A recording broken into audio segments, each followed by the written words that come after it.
좋은 아침입니다. 아침의 하나 뉴스 종합 비타민 아침의 매일경제 김은미입니다. 오늘의 일면 같이 들어가 보실까요? 매일경제입니다.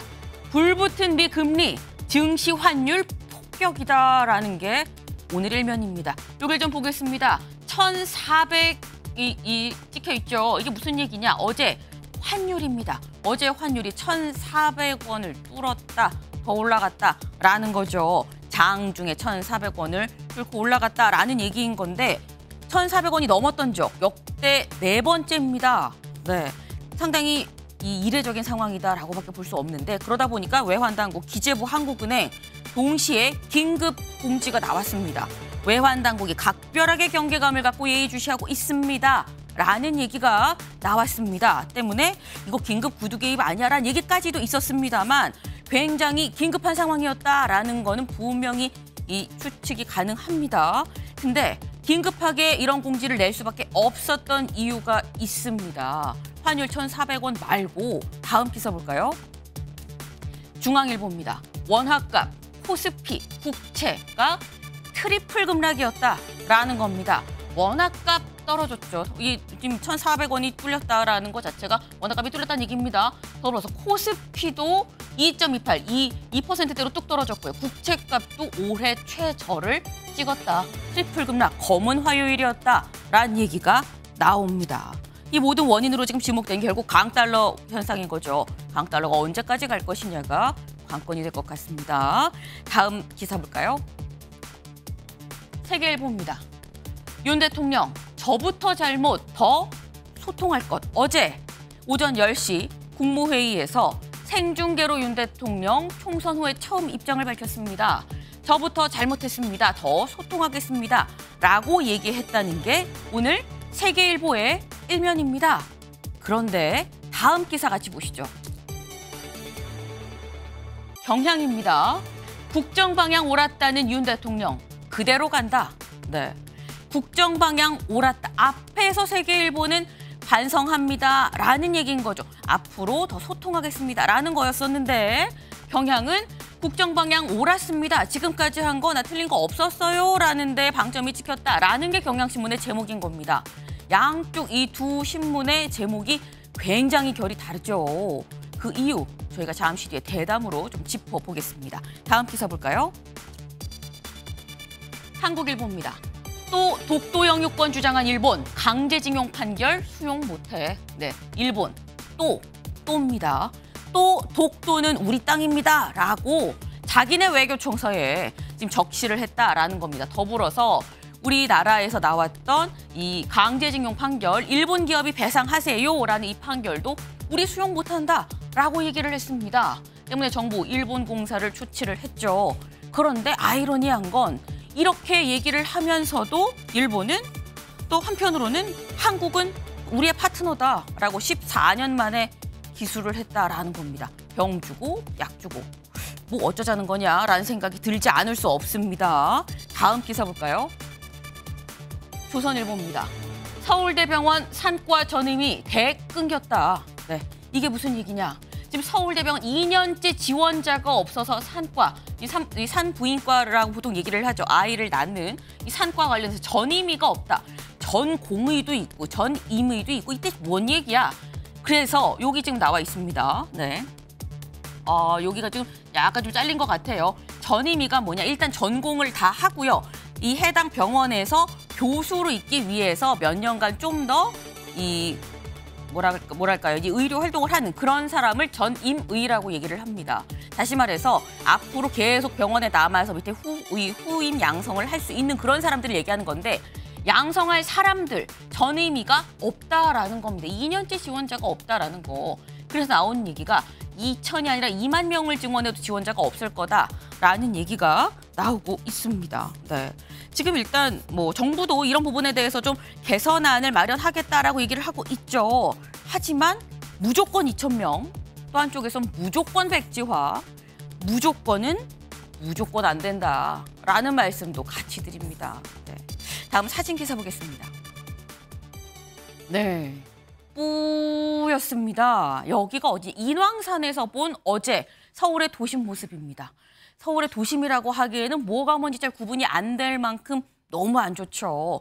푸른 하늘을 보고 싶은데 온통 황사로 가득 찬 그런 이 어제 하늘이었습니다. 그럼 어제만 이러냐? 오늘도 안 좋습니다. 그럼 오늘까지만 안 좋냐? 당분간은 계속 안 좋습니다. 네, 당분간이라고밖에 말씀을 드릴 수 없을 것 같아요. 그러니까 당분간은 계속 출근길에 마스크 챙겨서 꼭 쓰고 나오셔라 라는 말씀을 드립니다. 네, 아침에 매일경제 뉴스 종합 비타민 언제나처럼 TV로 좀 크게 보시다가요. 궁금한 점은 또 유튜브 댓글로 남겨주시면 같이 얘기를 좀 해보겠습니다. 오늘 함께해 주실 분들 소개합니다. 안녕하세요. 네, 오늘은 저희가 원래 키워드로 시작을 하죠. 그런데 조금 전 이 하나 속보 비슷한 소식이 좀 들어왔습니다. 굉장히 좀 이 사실이라면 큰 뉴스일 수밖에 없는데 이런 기사가 나왔어요. 대통령실에서 총리와 비서실장 지금 인선을 후임을 고심을 하고 있었죠. 그런데 이런 사람들을 고민하고 있다라는 보도가 지금 갑자기 막 쏟아지고 있습니다. 누구냐? 총리 후보로 박영선 전 중소벤처기업부 장관 그리고 비서실장 후보로 양정철 전 민주연구원장 그리고 정무특임 장관을 만들어서 김종민 새로운 미래 공동대표를 이 생각을 하고 있다, 검토를 하고 있다라는 얘기가 오늘 갑자기 조금 전, 불과 뭐 몇십 분 전이에요. 몇십 분 전에 우후죽순 막 나오고 있었습니다. 네, 관련해서 대통령실 관계자 입장도 전해지고 있습니다. 뭐라고 얘기를 했느냐. 모두 제안에 긍정적인 입장을 밝혔다. 이 얘기인 즉슨 이게 완벽한 오보가 아니라고 한다면 실제 당사자들한테 물어봤고 당사자들도 뭐 나쁘지 않아요라는 얘기까지도 답을 대통령실이 받았다라는 얘기가 될 텐데 근데 김윤영 대변인님 네. 사실 이게 저희가 오늘 키워드도 없이 그냥 막 시작을 했어요. 이게 사실이면 굉장히 좀 큰 사안일 수밖에 없는 게 모두 야당입니다. 제3당 뭐 분도 있지만 민주당 총리 비서실장이다 민주당 인사다? 이거 맞는 겁니까? 지금 뭐 저도 언론 보도를 통해서 접했는 건 맞는데 네. 다양한 논의가 있었던 건 맞는 것 같습니다. 일각에서는 사실 그동안 기존의 언론에서 뭐 다른 후보자분들이 많이 거명됐었는데 네. 그런 분보다 거명되지 않은 사람을 쓰는 파격적인 인사가 필요하다는 얘기가 많았었거든요. 네. 그런 점에서 보면 이번 인사 지금 물론 아직 확실한 건 아니지만 저런 얘기가 나온다는 것이 네. 어떻게 보면 지금 이번 선거에 대해서 난국을 타개할 대통령실의 하나의 카드로 보이고요. 보통은 대통령실에서 저는 국무총리나 인선을 할 때 고려될 사항은 그 사람의 뭐 출신 지역이라든지 아니면 그 사람의 생애 아니면 네. 어떤 능력을 가지고 있는지를 봐야 되는데 현재 윤석열 대통령실에서 인선을 할 때 가장 우선시 고려해야 될 점은 첫 번째 국무총리 같은 경우는 국회 인준을 받을 수 있어야 되는 그쵸. 즉 민주당에서 납득할 수 있는 인사여야 되는 거고 두 번째는 정무적 능력이 반드시 있어야 되는 상황입니다. 네. 다른 능력보다도 정무적 판단이 되지 않는 사람은 현재로서는 대통령실에서 같이 함께 국정을 운영할 수 없는 상황이기 때문에 그런 점을 모두 고려했을 때 보면 충분히 가능성이 저는 있다고 보고 사실 이번 인선이 물론 굉장히 파격적인 건 맞는데 네. 돌이켜서 봤을 때 이명박 정부 시절에 네. 정운창 국무총리도 그때 당시 처음에 인선 발표 났을 때 굉장한 반발이 많았었거든요. 왜냐하면 정운창 총리는 진보적 경제 성향을 가진 학자였었습니다. 그렇지만 당시 이명박 대통령 같은 경우는 가지고 있는 국정 철학이 네. 중도실용, 또 동반선장 이런 기조를 갖고 있었기 때문에 그런 점에서 파격적인 인선 발탈이 있었는데 그런 과거 사례도 있는 걸 봤을 때는 네. 충분히 저는 고려될 수 있는 거고 대통령실 입장에서 현 상황을 타개하기 위해서는 다양한 카드를 가지고 논의를 해야 된다. 그런 점에서는 가능성이 있다고 보입니다. 지금 말씀이 전혀 아닌 것 같진 않다라는 좀 지금 뭐 그런 말씀을 주셨어요.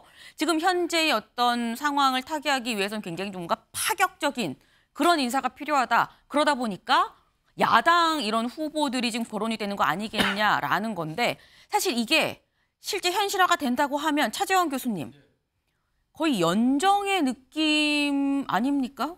뭐 그렇게 정치적으로 확대 해석할 가능성도 충분히 있죠. 네. 그러니까 지금 저는 뭐 이 연정이라는 측면보다 대통령의 국정 기조의 변화의 상징 그런 네. 부분들이 아무래도 그러니까 일종의 인적 쇄신이잖아요. 인적 쇄신이 탕평과 통합의 그러한 모습으로 나타나고 있다는 부분은 뭐 바람직한 부분이 아닐까 하는 생각이 들어요. 그 대통령실 입장에서도 사실은 지금 총리는 국회 인준이 필요하기 때문에 네. 민주당 출신이고 민주당의 원내대표까지 지냈던 분이기 때문에 상당히 민주당으로부터 일종의 뭐랄까요, 그러니까 이 찬성을 받아내기가 쉽지 않겠나 생각도 했을 것 같고요. 네. 그리고 중소벤처기업부 장관을 했기 때문에 당시 한번 인사청문회를 거쳤잖아요. 물론 그때 당시 문제되는 부분들이 있었지만 그 문제되는 부분들을 또 박영선 전 장관께서 다 해소한 걸로 저는 알고 있기 때문에 그런 걸림돌도 없다는 부분도 분명히 생각을 했을 것 같아요.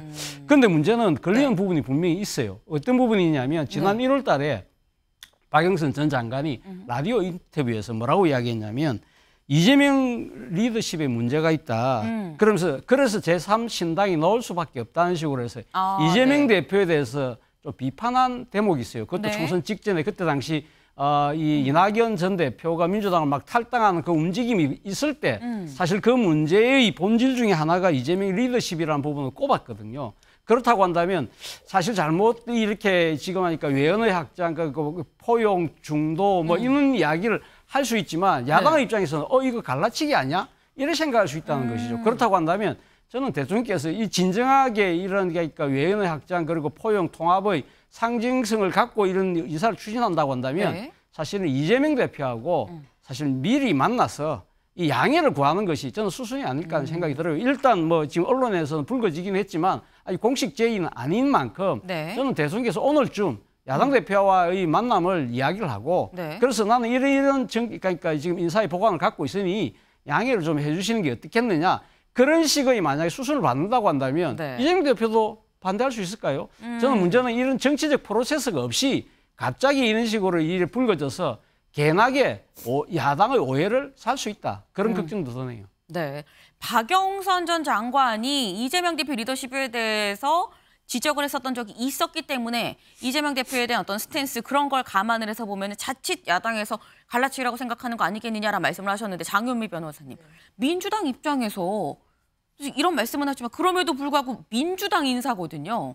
민주당 인사를 총리로 올리겠다라고 하면 갈라치기라고 안 받을까요? 어떻게 보십니까? 사실 한덕수 총리도 참여정부의 총리셨고 뭔가 이제 화합의 차원에서의 인사로 받아들일 수 있는데 박영선 전 장관 같은 경우는 좀 결이 다른 부분이 있는 것 같습니다. 짚어주신 대로 이재명 대표와의 어떤 뭐랄까요, 같은 박자를 내진 않고 좀 엇박자를 낸다는 평가가 이제 당내에서는 좀 있었던 편이고요. 그리고 박영선 장관은 민주당에서 원내대표 여러 중책을 맡았고 서울시장 선거 후보로도 따서 완전히 이제 진영을 달리한 한 진영의 여성 정치인의 상징성이 있는데 국무총리로 모셔간다. 그리고 이게 어제 국무회의에서 대통령의 발언과도 좀 결이 안 맞는 부분이 있습니다. 지금까지 국정 운영의 방향 자체는 쇄신할 뜻이 없는 것으로 좀 들렸거든요. 왜냐하면 애썼고 최선을 다했고 그 방향 자체는 맞았다라고 이야기를 하는데, 근데 박영선 장관은 직전에 문재인 정부의 장관이었고 국무위원이었고 결이 완전히 다른 두 정부의 그런 국무위원을 지냈던 인사인데 과연 대통령의 국정 운영의 방향, 신조 그런 부분에 같이 맞출 수 있을 것인지. 물론 그 하버드에서 유학을 하면서 본인이 반도체 관련 책을 쓰기도 했고요. 여러 이런 분야에 본인의 역할이 정치권에 있을 거다라는 인식은 갖고 있을 텐데 그게 국무총리냐라는 의문은 좀 사라지지 않습니다. 근데 사실 이쯤 되면 드는 생각이 최수영 의원님. 사실 파격적인 인사를 얘기한다 그러면 어제 사실 무슨 얘기도 있었냐면은 뭐 이철희 전 수석 같은 경우가 아니 뭐 유승민 전 의원 같은 경우 하면은 뭐 되지 않겠냐 하지만 내가 단언컨대 절대 아마 안 할 거다라고 막 그렇게 얘기를 했었어요. 근데 국민의힘 안에서도 이른바 어떻게 보면은 파격적이라고 보일 수 있는 인사가 있는데 지금 아예 야당 인사들이거든요. 모두 지금 거론되는 게 총리, 비서실장, 정무특임 장관까지 다 모두 야당입니다. 어떻게 보세요? 저는 이거는 발상의 전환이라고 봐요. 지금 이 위기 국면을 타개하기 위해서 대통령께서 만일 이 카드를 쓴다면은 지금의 우리가 생각할 수 있는, 상상할 수 있는 그 영역에서는 난국 타개가 안 된다고 보는 거예요. 이건 사실은 이렇게 간다면 스몰 대연정이에요. 이거는 왜냐하면 왜 대연정이 될 수밖에 없냐면은 스몰이냐면 박영선 장관이 만약 총리로 지명돼 보세요. 우리가 지금 책임 총리제를 하고 있잖아요. 강요 재청권을 총리가 갖고 있어요. 근데 박영선 만일 전 장관이 총리가 된다 그러면은 허수아비 총리 노릇하겠습니까? 자기 역할을 하겠죠. 그러면 실질적으로 야권 인사를 추천할 수 있는 가능성이 높다고 보기 때문에 이건 스몰 대연정이 될 수밖에 없고 양정철 전 연구원장은 네. 흔히 별명이 양비예요. 양비서관 아마 이렇게 별칭처럼 따라다니는데 그게 네. 뭐냐면 문재인의 책사였어요. 그러니까 기획력과 이른바 어떤 그 난국 돌파력이 탁월하다는 거예요. 그러니까 네. 그런 측면은 뭐냐면 지금 대통령 비서실의 분위기를 완전히 이종교배로 한번 일신해 보겠다는 거겠죠. 그리고 김종민 그 만일 공동대표를 정부 특임장관 하면은 네. 이건 정부조직법 개편 사항이에요. 특임장관을 신설해야 되기 때문에. 자, 네. 그런데 그쵸. 이분이 누구냐? 비주류지만 또 이제 말하자면 그 이낙연, 문재인 등등과 이제 이렇게 좀 가깝다는 이제 평을 받잖아요. 그러면 저는 이제 그 대통령은 제3지대와도 그러니까 이른바 범야와도 교류하겠다는 얘기인데 중요한 건 이 세 분이 다 지금 현 범야의 비주류라는 거죠. 그런 측면에서 이게 과연 대연정의 효과를 발휘하려면은 네. 대통령이 과감히 그 권한을 이양을 해주거나 네. 해야 되는데 과연 이것을 민주당 주류가 어떻게 받아들일 건가? 그거는 좀 남은 과제라고 봐요. 저희 지금 얘기를 나누는데 이 유튜브 댓글로 질문이 올라왔습니다. 백간시님. 그럼 윤석열 대통령과 문재인 전 대통령이 원팀이 되는 거냐? 뭐 이런 질문이 지금 올라왔어요. 차지원 교수님, 아까 말씀처럼 이 양정철 전 민주연구원장의 이 별칭이 양비거든요, 양비서관.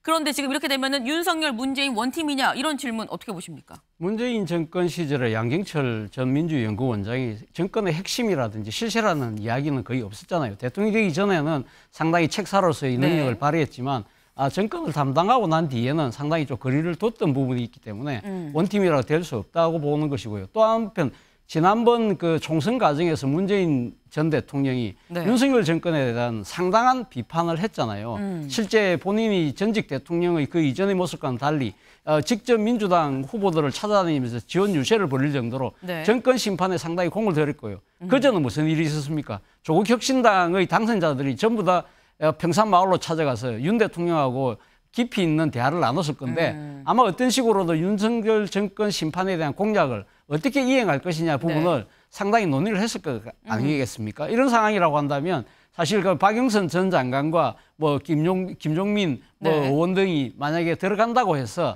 그것을 원팀이라고 본다는 것은 지금 현재의 지금 전국 상황하고는 상당히 동떨어진 저는 일종의 분석이지 않을까 하는 생각이 듭니다. 근데 지금 그 말씀은 지금 현재 상황이랑 좀 동떨어진 얘기다. 말씀은 현실화될 가능성이 낮다라고 보시는. 아니 이 세 분들은 뭐 갈 수는 있는데 그것이 그러니까 문재인 전 정권과의 의미 부여는 어렵다. 일종 그러니까 그 뭐 연대 뭐 연합으로 네. 보기에는 상당히 좀 지나친 판단이라는 것이죠.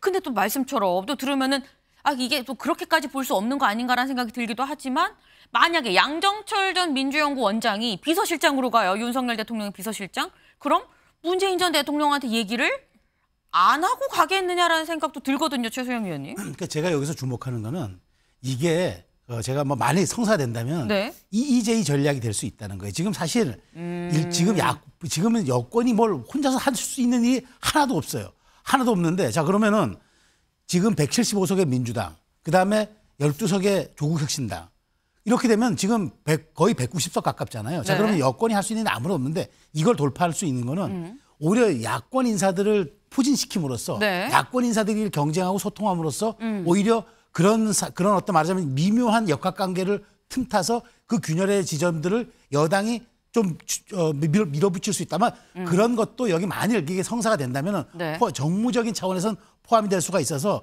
이 부분이 저는 그 부분을 저는 눈여겨봐야 된다고 봐요.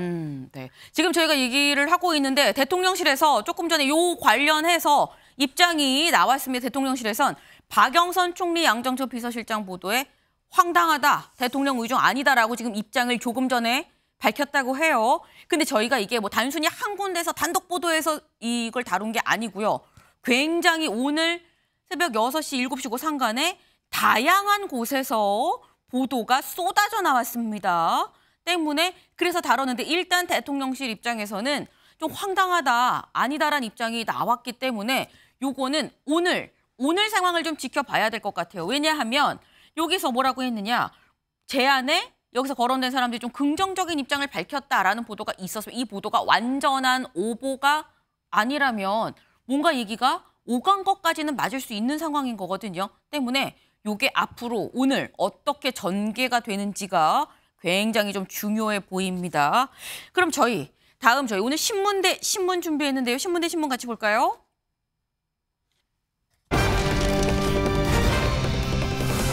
네, 오늘 신문 매일경제 대 한국일보입니다. 매일경제 더 낮은 자세 한국일보 국민 체감 부족입니다. 네, 아마 눈치채셨을 것 같아요. 이게 무슨 얘기냐? 어제 오전 10시 국무회의에서 윤 대통령이 총선이 끝나고 처음으로 밝힌 입장입니다. 먼저 매일경제부터 볼까요? 네, 윤, 더 낮은 자세로 소통, 저부터 민심 경청하겠다. 반성합니다. 국민들의 이 민의 제가 충분히 겸허히 받아들이겠습니다. 더 낮은 자세로 소통하고 민심을 경청하겠습니다. 라는 게 매일경제의 제목입니다. 그런데 신문 대 신문이죠. 한국일보 보겠습니다. 윤, 국민 체감 변화 부족, 성찰 없는 반성문. 네, 국민이 체감할 수 있는 변화가 좀 부족했습니다. 라고 윤 대통령 얘기를 했다라는 거죠. 그러면서 뒤에 이렇게 붙였습니다. 성찰이 없는 반성문이었다. 반성을 하긴 했는데 성찰이 없었다. 라고 얘기했습니다. 완전히 포인트를 잡은 부분이 좀 다릅니다. 이럴 경우 어떻게 해야 되냐? 직접 들어보셔야겠죠. 들어보시죠. 이번 총선을 통해 나타난 민심을 우리 모두 겸허하게 받아들여야 합니다. 더 낮은 자세와 유연한 태도로 보다 많이 소통하고 저부터 민심을 경청하겠습니다. 올바른 국정의 방향을 잡고 이를 실천하기 위해 최선을 다했음에도 국민들께서 체감하실 만큼의 변화를 만들어내는데 모자랐다고 생각합니다. 큰 틀에서 국민을 위한 정책이라고 하더라도 세심한 영역에서 부족했다고 생각합니다. 네, 어제 윤 대통령의 발언 직접 들어보셨습니다. 근데 우리가 자세히 들어봤는데 뭐 낮은 자세로 소통하고 뭐 저부터 변하고 이런 얘기는 없는데? 라고 생각하실 수 있어요. 네, 다음 기사 보시죠. 네, 다음 기사. 대통령실 4시간 뒤 윤 비공개 회의 때 국민이 회초리 말해. 네, 제가 낮은 자세로 더 경청하겠습니다란 얘기는 실제로 이렇게 생중계하는 그때 얘기한 게 아니고요. 비공개로 전환이 되고 난 다음에 장관들이 앉아있는 자리에서 비공개 자리에서 국민이 회초리를 드셨다라고 얘기를 했다라는 겁니다. 그러다 보니까 지금 저희가 직접 들은 저 영상, 어제 생중계됐던 그 영상에는 지금 나타나지 않았는데 그럼 비공개 때 뭐라고 얘기를 했느냐 보겠습니다. 이렇게 했습니다. 대통령인 저부터 잘못했습니다. 국민 뜻 잘 받들지 못해서 죄송합니다. 총선 결과 정부의 국정 운영이 국민의 매서운 평가를 받은 겁니다. 그 본질은 더 소통하라는 겁니다. 라고 얘기를 했습니다. 근데 지금 저희가 신문 대 신문으로 봤죠. 두 개의 결이 다른 신문이었습니다. 매일경제, 한국일보. 그렇다면 장윤미 변호사님, 윤 대통령이 강조하고 싶었던 부분, 매일경제에 더 낮은 자세로 소통하겠습니다. 일까요? 아니면 한국일보의 국민이 체감할 만한 변화가 좀 부족했네요 라는 부분인 걸까요? 어떤 게 윤 대통령 입장에서 강조하고 싶었던 걸까요? 실제 육성을 통해서 확인된 건 후자라고 보여지죠. 왜냐하면 대통령이 직접 모두 발언을 통해서 공개했을 때는 협치의 방안 없었고요. 사과 없었습니다. 현안에 대한 언급조차 전혀 나오지 않았어요. 사과 메시지도 사실 대통령실에서 국무회의가 끝난 이후에 사실은 비공개 회의에서 국민에 대한 사과 메시지가 대통령이 있었다라고 하는데 있는 그대로 받아들일 국민들이 얼마나 많으실지 저는 개인적으로 의문입니다. 왜냐하면 정말 그 장소에서 대통령이 국민 앞에 섰을 때 첫 일성으로 나와야 되는 게 국민에 대한 사과가 맞거든요. 국민이 이번 총선을 통해서 윤석열 정부에 대한 성적표를 상당히 낮게 낙제점으로 준 부분입니다. 거기에는 반성이 선행돼야 대안도 모색이 될 텐데요.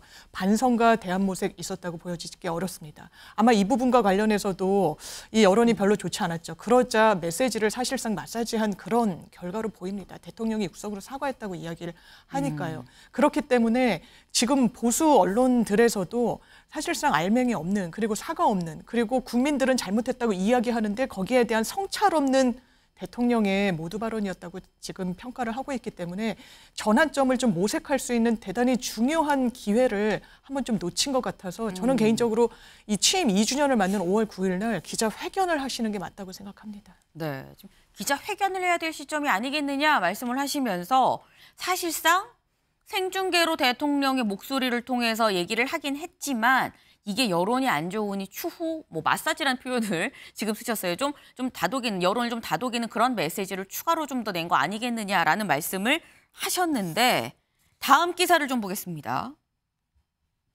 윤 대통령 그러나 하지만 15번 4시간 뒤 국민 뜻 못 살펴 죄송. 중앙일보입니다. 중앙일보는 윤 대통령 이 공개한 생중계 발언에서 그러나 하지만이 15번이 들어갔다. 그리고 난 뒤에 4시간 뒤에 국민 뜻을 못 살펴서 죄송하다라고 얘기했다라는 건데 김윤영 대변인님. 네. 지금 장윤미 변호사님은 일단 생중계로 얘기를 했는데 분위기가 안 좋으니 추후 수습한 거 아니냐라는 취지로 말씀을 하셨거든요. 일단 공식 발언이 이제 국무회의에서 나왔던 발언이지 않습니까? 네. 국무회의라는 곳이 아무래도 이제 정부 정책 심의기관에 헌법에 보장되어 있는 정부 정책 심의기관이다 보니까 공개 발언에서 할 수 있는 수위라든지 그런 게 있을 겁니다. 정부 정책이라든지 이런 거에 대해서 중점을 두고 방안을 두고 저는 발언을 했다고 생각을 하고요. 물론 그 대통령실에서 그 국무회의 비공개 나온 발언을 조금 더 빨리 신속하게 언론에 알려줘서 국민들에게 알려줬었으면 네. 이 메시지가 좀 전반적으로도 대통령께서의 의중을 더 정확하게 전달됐을 텐데 네. 그런 점은 굉장히 저도 아쉽게 생각을 합니다. 앞으로 장윤미 변호사님 말씀대로 추후에 대통령께서 조금 더 자주 국민들과 소통을 하면서 네. 그런 진위 같은 게 더 잘 전달될 수 있도록 하는 것이 바람직할 것으로 보입니다. 네, 좀 비공개 발언이 좀 더 빨리 나왔으면 어땠을까라는 말씀을 지금 하셨는데 지금 요 기사에 요런 뭐 4시간 뒤에 좀 나왔다, 4시간 뒤에 죄송하다는 얘기가 나왔다라는 부분이 있어요. 근데 최수영 위원님 생각을 해보면 대통령 입장에서 죄송합니다가 더 중요한 본인의 이 당일 발언의 더 중요한 포인트라고 생각을 했던 것이냐 아니면 열심히 했지만 국민이 체감하지 못한 면이 부족했습니다라는 부분이 중요하다고 생각한 것이냐 어디가 더 중요하다고 판단한 거라고 보십니까? 원래 이게 메시지에는 TPO가 있잖아요. 네. 시간, 상황, 장소 이런 게 다 있는 거 아닙니까? 국무회의 모두 발언의 형식이니까 네. 실질적으로 모두 발언은 이제 국무회의를 대통령이 주재하면서 네. 상황들을 이제 강요들에게 얘기하는 것을 형식을 빌리잖아요. 그렇게 하다 보니 대국민 사과의 뜻을 담긴 건 직접 육성으로 나가기 어려웠을 것 같아요. 그러니까 사실 정부는 이러이러한 일을 하고 있는데 네. 그럼에도 불구하고 이렇게 저희들에 대해서 회초리를 그러니까 평가가 좀 엄중하니까 나도 낮게 가겠다 얘기해놓고 이 공식 회의가 끝나고 비공식 자리에서는 네. 뭔가 이제는 대통령의 이제 메시지를 발신해도 된다고 생각했던 것 같아요. 그러니까 뭐 회초리 그다음에 달게 받겠다 엄중한 뭐 이런 단어를 쓰면서 물론 이제 그 대통령실 고위 관계자 전한 이야기입니다만 그 얘기는 뭐냐면 저는 일종의 우리가 텍스트가 있고 컨텍스트가 있잖아요. 저는 대통령의 국무회의 모두 발언은 텍스트로 보고 그다음에 이른바 모두 비공개 발언에서 하는 건 컨텍스트로 본다. 근데 우리가 진심이 꽂혀 있는 거는 형식에 있는 것보다는 오히려 다르게 얘기한 것들이 조금 더 저는 대통령의 본심이 아닌가 싶어서 저는 국무회의 모두 발언 형식을 띄어서 차라리 그럴 거면 대국민 담화를 통해 사과를 하는 게 맞지 않았겠어요. 저는 그래서 비공개 그렇죠. 그러니까 저는 차라리 그럴 거라면 형식을 다른 걸 빌렸으면 좋았을 거라는 생각이 듭니다. 근데 다음 기사를 좀 이어서 보면서 좀 제가 다음 질문을 좀 드리겠습니다. 조선일보예요. 조선일보 이렇게 얘기를 지금 기사 제목을 뽑았습니다. 윤 낮은 자세로 민심 경청 비공개 회의서 국민께 죄송. 그럼 더불어서 오늘 기자의 누운이적이 어떤 기자의 어떤 초점이 실려 있는 기사 중에 하나가 제가 이 기억에 남는 게 최소영 의원님 그 기자가 그렇게 썼더라고요. 왜 국민한테 죄송하다는 사과를 장관들한테 하느냐? 그런 제목이 또 나왔더라고요. 그건 어떻게 보세요? 제가 그래서 동의하는 거예요. 그러니까 국무회의 모두 발언이다 보니까 장관들, 국무위원들 대상으로 하는 말이잖아요. 국민께 보고하는 형식이지만 그러니까 이게 말하자면 형식이 내용을 압도해 버린 거죠. 그러니까 차라리 그 기자들의 질의응답이 없더라도 네. 담화 형식으로 했었으면 오히려 그것이 조금 더 진심이 잘 전달되고 비공개했었던 얘기들도 묻어갈 수 있었는데 네. 이게 그 모두 발언의 형식이다 보니까 이게 분리되어서 전달될 수밖에 없었던 거. 저도 그건 대단히 아쉬운 지점이라고 생각합니다. 차재원 교수님. 예, 어제 대통령이 국무회의에서 모두 발언 형식으로 그러니까 총선 민심에 대한 평가를 이야기한 것 자체는 정말 부적절을 했다는 생각이 들고요. 앞서 아까 신문 대 신문으로 비교를 하자면 만약에 그러니까 하나를 제가 비교를 해보면 지난 11월 29일이었죠. 그러니까 부산 엑스포 유치를 실패했어요. 대통령의 사과가 대국민 담화 형태로 언제 나왔느냐? 바로 그날 당일날 나왔습니다. 대통령이 직접 대국민 담화를 하면서 이번처럼 국무회의 이 모두 발언은 앉아서 발언한 것이 아니라 서서 발언을 했습니다.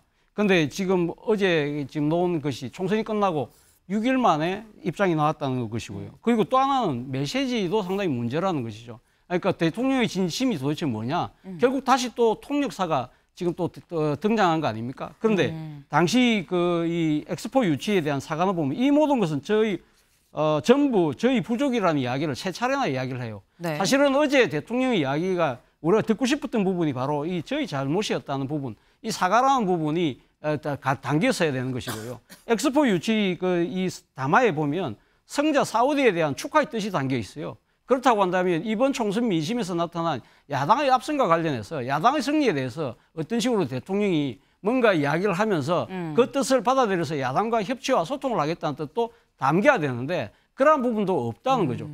그런 부분들이 상당히 문제라는 거죠. 네. 지금 뭐 형식도 문제고 지금 내용도 문제였다라고 말씀을 하셨어요. 지금 이런 말씀들 오늘 만평이 있었습니다. 한국일보 만평 좀 같이 볼까요? 네.